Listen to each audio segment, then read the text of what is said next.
Fala galera que nos acompanha, boa noite, como é que vocês estão? Acabei de terminar uma live lá no YouTube com o pessoal do AB, o pessoal da Repescagem, e agora eu tô chegando aqui no Insta para tentar responder algumas indagações. O pessoal manda muita mensagem no direct, infelizmente eu não consigo responder a todo mundo, eu tento responder, mas eu não consigo. Mas quando vão chegando mensagens demais sobre o mesmo tema, sempre que dá eu abro uma live, tá bom? Então a live de hoje é para tentar responder a esta pergunta que muitos têm me enviado.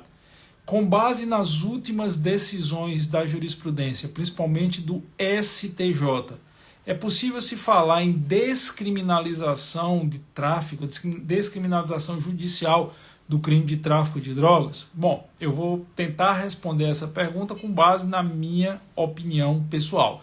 Então vamos chegando aí, galera que vai chegando aí, vai dizendo se o som tá ok, se o vídeo tá ok, acredito que sim. A Cláudia Gonçalves acabou de entrar, a Márcia acabou de entrar, a Lua Moura tá chegando por aqui também. Deixa eu ver quem mais está entrando. O Fabiano Cardoso chegou por aqui. O Felipe P. Silva, o Ronaldo Jordão. Pois é.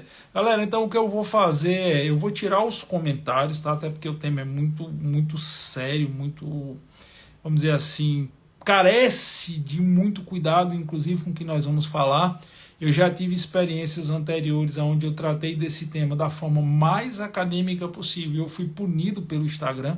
Eu, inclusive, já peço a vocês que depois, se vocês puderem, compartilhem essa live, porque quanto mais vocês compartilham e depois que ela fica postada, mais vocês comentam, o Instagram me pune menos. Mas eu já tratei de um tema parecido com esse, da forma mais didática possível, e tomei punição do Instagram. Então vamos lá tentar mais uma vez, tá bom? Eu vou tirar aqui os comentários para a gente começar aqui os próximos 10 minutinhos eu tentar explicar e depois eu reabro os comentários. Nós estamos vendo uma série de decisões sendo prolatadas principalmente pelo STJ, pelas turmas penais, obviamente, do STJ, que tem invalidado sucessivamente prisões de traficantes, inclusive apreensões de grandes quantidades de drogas com traficantes. Nós tivemos também recentemente uma decisão do STF, que foi muito emblemática, que causou uma repercussão muito grande, também invalidando prisões e processos e sentenças condenatórias de traficantes, inclusive quantidades muito altas, mais de 700 quilos de substâncias entorpecentes ilícitas, e as pessoas têm me questionado isso. A mais recente de todas, e eu acho que talvez tenha sido a que causou mais espécie em muita gente, foi uma decisão do STJ em relação a um indivíduo que foi abordado em via pública pela autoridade policial. Ele demonstrava extremo nervosismo e, ao ser abordado e ser submetido à revista pessoal, foi encontrado 2 quilos de substância entorpecente ilícita com ele. Ele confessou a prática de crime de tráfico de drogas, ele confessou ser ligado a uma determinada facção criminosa, e em verificações e diligências posteriores feitas pela autoridade policial se confirmou que ele tinha efetivamente envolvimento com tráfico e com esta referida facção. E o STJ invalidou não só a captura dele, o STJ invalidou tudo que desta captura decorreu, com base na teoria dos frutos da árvore envenenada, alegando que a abordagem com base em mero nervosismo do agente seria uma abordagem ilegal, seria uma abordagem ilícita, e, consequentemente, a apreensão da droga, a confissão dele seriam provas ilícitas por derivação, e como não tem nenhuma prova válida, a sentença condenatória ela foi anulada e o réu foi colocado em liberdade. Inclusive, por ter sido comprovado, segundo a polícia, que ele era integrante de uma determinada facção criminosa, ele estava num presídio de segurança máxima e foi retirado desse presídio e foi colocado em liberdade. E aí, quando eu publiquei essa decisão do STJ, ela é uma decisão que, na prática, ela vai acabar inviabilizando a abordagem policial para fins de tráfico, tá? Eu tenho já essa percepção, inclusive várias pessoas mandaram direct para mim dizendo assim: olha, Giovanni, isso não está acontecendo só no STJ não, isso está acontecendo em juiz de primeiro grau. Eu ia falar juiz de piso, mas o pessoal não gosta de falar de juiz de piso, juiz de primeiro grau. Eu recebi uma mensagem hoje de um colega que ele estava dizendo: Giovanni, aqui no estado X, onde ele trabalha, está se tornando extremamente comum a polícia fazer a abordagem, fazer aquela verificação de rotina, encontrar o cara com droga e a abordagem ser invalidada. Inclusive, eu recebi no dia de hoje 3 casos diferentes, eu vi inclusive os PADs, recebi a cópia dos PADs, de 3 casos diferentes, de 3 policiais militares diferentes, 3 polícias militares distintas, não é do mesmo estado, 3 estados diferentes, que eles não só tiveram as capturas que eles efetuaram em via pública anuladas, como eles estão sendo processados. Eles estão sendo administrativamente responsabilizados porque fizeram uma abordagem baseada em simples suspeita, o cara estava muito nervoso, fizeram a abordagem, o cara estava com droga, eles conduziram para a delegacia, a captura, a condução, a apreensão da droga foi toda invalidada, porque, segundo a decisão dos juízes dos estados, não é possível esse tipo de abordagem por mera suspeita. E tem 3 policiais, pelo menos, que me mandaram ao longo do dia de hoje os PADs, que estão sendo processados e responsabilizados administrativamente. Então, é uma situação que está acontecendo, e a partir da publicação ontem dessa notícia, algumas pessoas acharam tão absurdas que teve até um professor aí, um doutor, com todo respeito, mas eu acho que de forma descabida, que veio a colocar em xeque a credibilidade do que eu estava escrevendo. Não, Giovanni, isso é absurdo demais, você está inventando. E aí eu peguei o julgado do excelentíssimo ministro Sebastião e postei. Fiz uma segunda postagem, quem acompanhou ontem minhas redes sociais viu isso, está lá a decisão dele para não ter dúvida sobre isso. E aí quando você faz esse somatório geral, quando você faz essa análise, principalmente dos últimos 3 anos para cá, e o que eu vou falar é meramente uma percepção doutrinária, tá? Eu tenho que antecipar, nós vivemos tempos muito complicados, nós vivemos tempos onde não existe mais a liberdade de cátedra, então eu preciso explicar e externar o meu respeito às instituições. Eu sei que decisão judicial não se discute. Se a decisão é emanada do STJ e do STF, cumpre-se, você pode recorrer, discutir não. Então eu não quero deixar claro que eu não estou fazendo nenhum juízo de valor depreciativo em relação ao Superior Tribunal de Justiça, nem ao Supremo Tribunal Federal. Eu preciso antecipar todos os meus respeitos a essas instituições e estou externando apenas na qualidade de professor de Direito Penal e Processual Penal, tentando fazer uma análise didática, ok? Dito isso, ao analisar didaticamente e respeitosamente toda essa gama de decisões que vem se somando nas turmas do STJ, principalmente, 5ª e 6ª turma, já ali desde 2019, 2020 e diante, mas principalmente 2021, 2022 e 2023, a percepção que eu tenho é que por muitas vezes estão buscando filigramas, estão buscando detalhes procedimentais e estão usando esses detalhes procedimentais para inviabilizar eventuais punições ou responsabilizações em relação ao crime específico de tráfico de substâncias entorpecentes ilícitas previstas lá no anexo da Lei de Drogas, da Lei 11.343 de 2006. Preciso destacar também o seguinte: o Estado no sentido de ente administrativo, Estado no sentido que Montesquieu dá a palavra, lá no livro dele, O Espírito das Leis, o Estado, ele, ao processar alguém, ao trazer a persecução criminal em relação a um indivíduo, ele tem que ser o mais legalista possível. Ele tem que pautar todo o processo penal exatamente como manda a lei. Você não pode processar ninguém da forma que o Estado bem entende.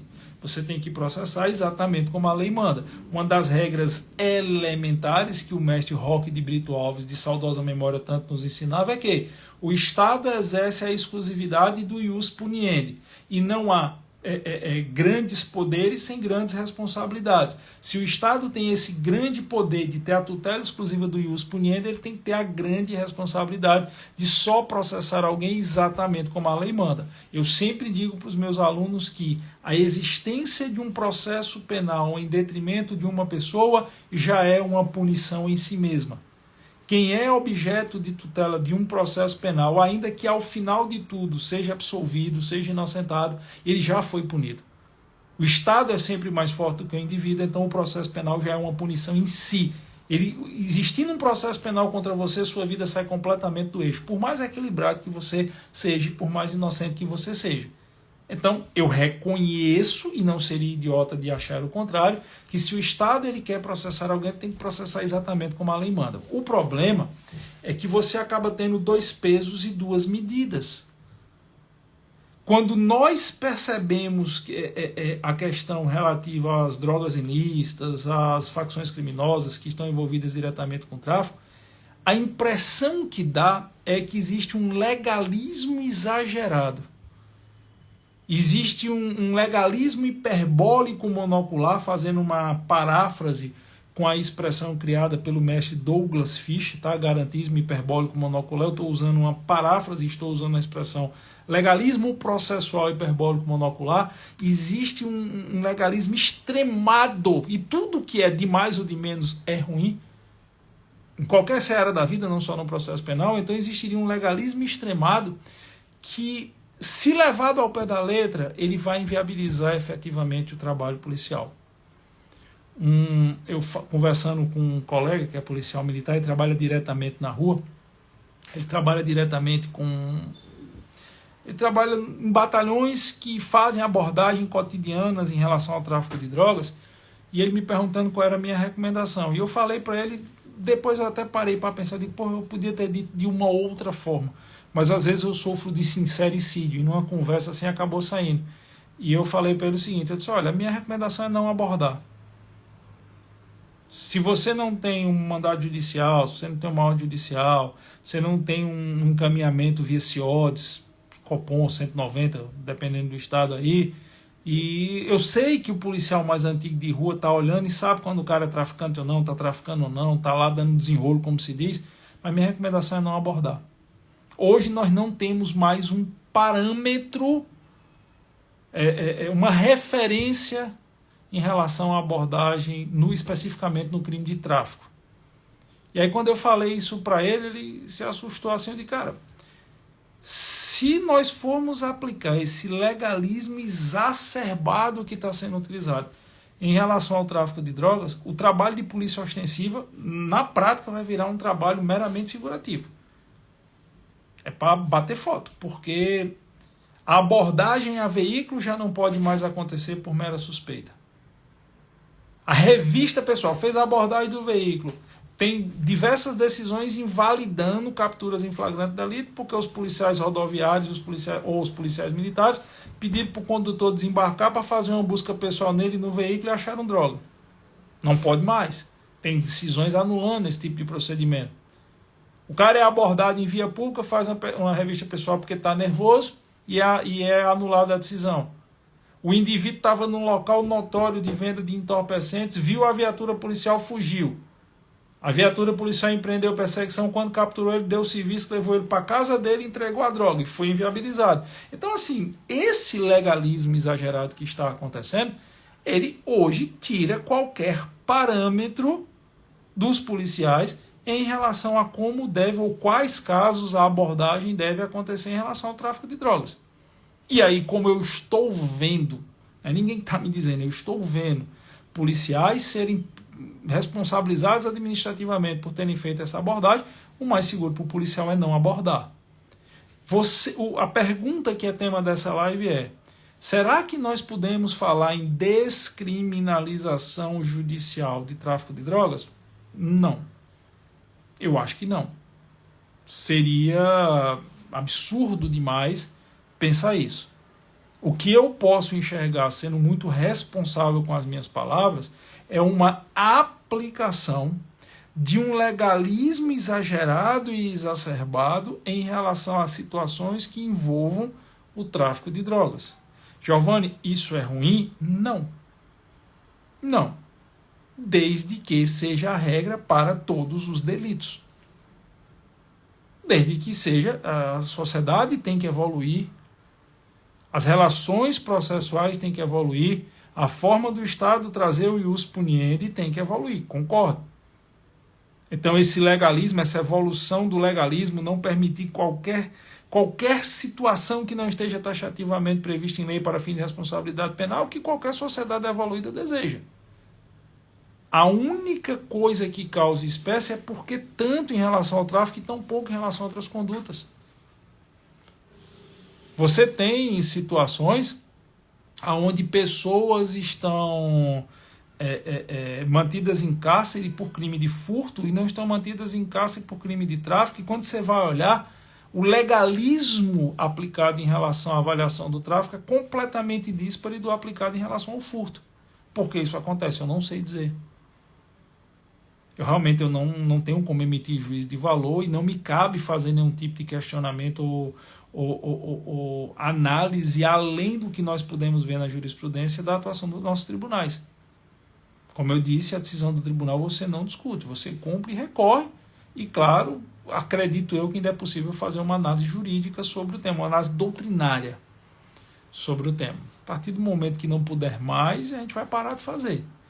Mas hoje não existe um parâmetro mais para você dizer pode isso ou não pode isso em relação à abordagem de traficantes, pode isso ou não pode isso em relação a procedimentos investigativos. Por exemplo, a casa é asilo inviolável do indivíduo, nela ninguém podendo entrar sem autorização, salvo, obviamente, com autorização do morador, por ordem judicial durante o dia, ou em situação de flagrante delito ou para prestar socorro. Nós temos situações em que notoriamente foi visualizado pela guarnição da VTR, a guarnição policial militar, foi visualizada a comercialização de substância entorpecente dentro da residência, indivíduo entrando na residência, comprando entorpecente, saindo acendendo um cigarro de maconha, indivíduo entrando na residência, comprando entorpecente, saindo na própria calçada cheirando a cocaína, e os policiais entraram e encontraram lá dentro uma quantidade expressiva de entorpecentes ilícitos, e a apreensão do entorpecente foi considerada ilegal por violação do domicílio. Então não existe um padrão mais. Então o que se pode aferir é um legalismo exacerbado. Tráfico é crime. Está previsto no artigo 33 da Lei 11.343 de 2006. Em momento algum, de novo, em momento algum, você tem jurisprudência dizendo que tráfico não é crime. O que nós percebemos é apenas essa aplicação desse legalismo exacerbado. O que, na ponta, na prática, e eu sempre digo que tudo acaba estourando na mão de quem é polícia, na prática, está inviabilizando o efetivo combate ao tráfico de drogas. E aquilo que eu falei meio que no susto, no sincericídio, eu acho que hoje deve se tornar regra. Os policiais hoje eles devem pensar 10 vezes antes de fazer esse tipo de abordagem. Por exemplo, eu não uso muito o TikTok, a rede vizinha aqui, que nem pode falar o nome que o Instagram pune. Eu não uso muito a rede vizinha de vídeos aqui do Instagram. Mas como é uma plataforma que várias pessoas, vários alunos usam, eu posto regularmente alguns vídeos de dicas, de análise lá. E acabo, eventualmente, subindo a tela lá nessa rede vizinha, vendo alguns vídeos.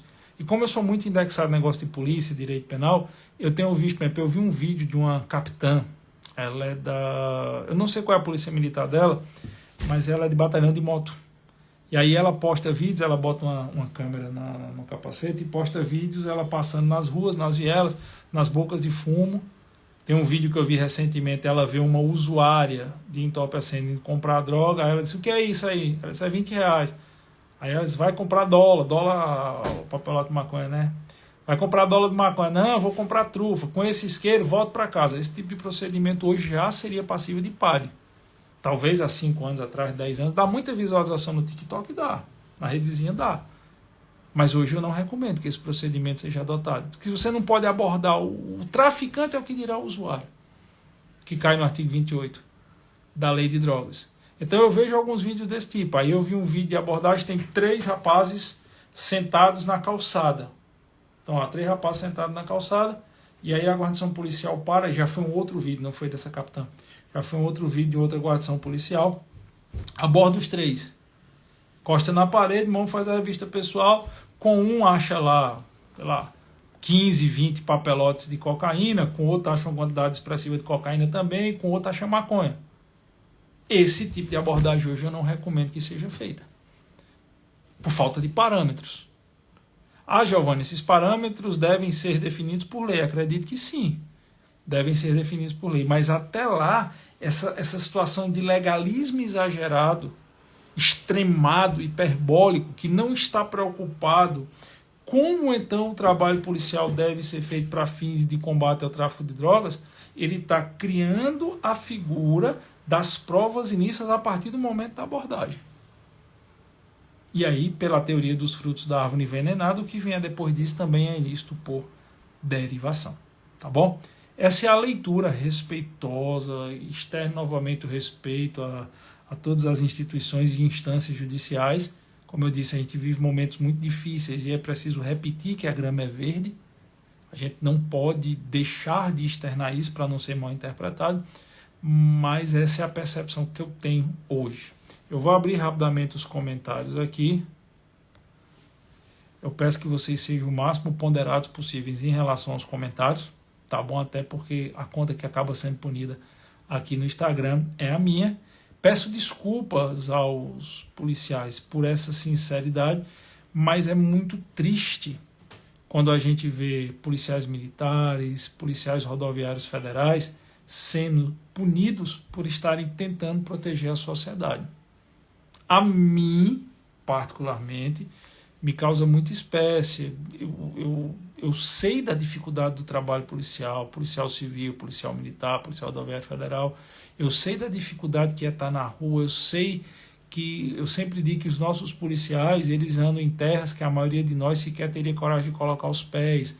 A maioria dos nossos policiais, eles enfrentam demônios que a maioria de nós sequer imagina nos nossos piores pesadelos. Então, quando você vê esse aumento da dificuldade do trabalho policial, quando você vê essa fragilização, eu gostaria até de usar essa expressão, acho que ela é tecnicamente adequada, quando a gente vê essa fragilização jurídica do trabalho policial no combate ao tráfico de drogas, você vê que só quem fica cada vez mais desprotegido é o policial, quando você vê que só quem, desculpa a expressão vulgar, quem se lasca na ponta é o policial, isso carece de uma reflexão.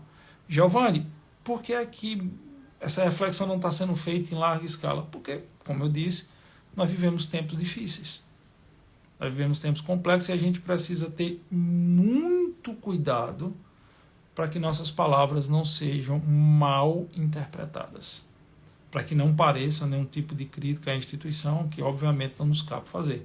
É apenas uma leitura didática do que eu tenho visto acontecer na jurisprudência.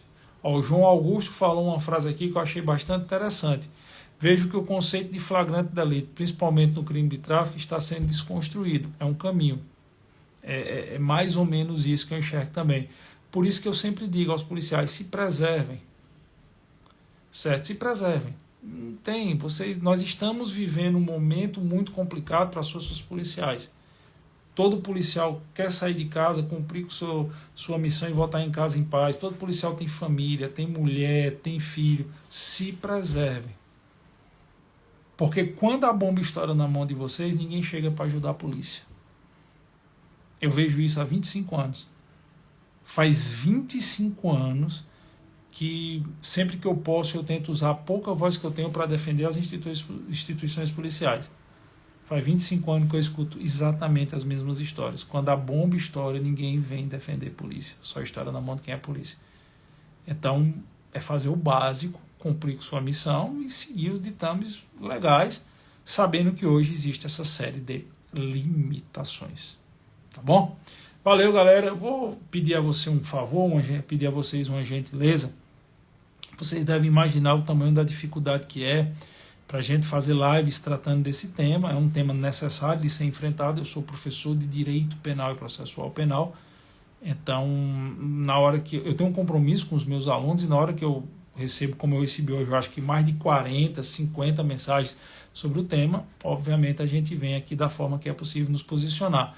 Mas eu também sei que o Instagram acaba me punindo quando eu falo sobre esse tema. Então, você me ajudaria muito, caso você ache que essa live foi relevante para você, ou é relevante, a discussão é relevante, você me ajudaria muito se após essa live ficar postada, você comentasse os seus comentários lá, comentários respeitosos, comentários, como é que eu posso dizer assim, técnicos, acadêmicos, ajuda que o Instagram entenda que a live precisa ser mantida. Tá bom? Da mesma forma que você curtir e compartilhar. Tem uma pergunta do Lucas.